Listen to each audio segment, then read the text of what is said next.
Sir Ratan Tata ने औरंगाबाद के बारे में कहा था कि इस शहर जैसा शहर पूरे देश में कहीं नहीं है। आओ बताता हूँ कि उन्होंने कब और क्यों ऐसा कहा था और उन्हें औरंगाबाद से कितना लगाव था। सबसे पहले 10 नवंबर साल 2000 में वो हेडगेवार हॉस्पिटल के उद्घाटन के लिए आए थे। यहाँ पर उन्होंने कहा था कि हेडगेवार जैसे संस्थान सरकार की मदद के बिना लोगों की भागीदारी से सामने आते हैं। सर रतन टाटा के डॉक्टर रफीक जकरिया के साथ फैमिली रिलेशंस थे। उन्होंने डॉक्टर जकरिया के सामने अपने पिता की याद में एक स्टेडियम बनाने की ख्वाहिश जाहिर की थी। तो डॉक्टर रफीक जकरिया और उनकी वाइफ फातिमा जकरिया ने उनकी ये रिक्वेस्ट इमीडिएटली मंजूर कर ली थी और आजाद कॉलेज के पीछे एक बड़ी जमीन पर स्टेडियम बनाने का काम फिर शुरू हुआ। स्टेडियम के कंस्ट्रक्शन में रतन टाटा कोई भी कसर नहीं छोड़ना चाहते थे, इसीलिए उन्होंने इसकी जिम्मेदारी टाटा ग्रुप के मैनेजिंग डायरेक्टर के कृष्ण कुमार को दी। 2001 में जब इस स्टेडियम के उद्घाटन के लिए रतन टाटा औरंगाबाद आए तो फातिमा जकरिया मैडम ने उनकी सलामी और सम्मान की जिम्मेदारी मखदूम फारूकी सर को सौंपी थी। मौलाना आजाद एजुकेशन ट्रस्ट के अलग अलग कॉलेजेस के स्टूडेंट्स ने उन्हें जबरदस्त सलामी दी थी। इस सलामी और सम्मान का रतन टाटा पर बहुत गहरा असर पड़ा था। इसी दिन शाम को वो IHM के कन्वोकेशन में भी शामिल हुए थे और फिर रात में ताज होटल में डिनर में भी शामिल हुए थे।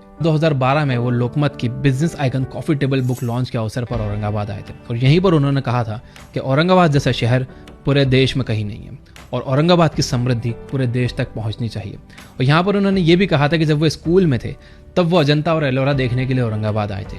अगर आपको ये बातें नहीं पता थी तो शेयर करिए सभी के साथ। धन्यवाद।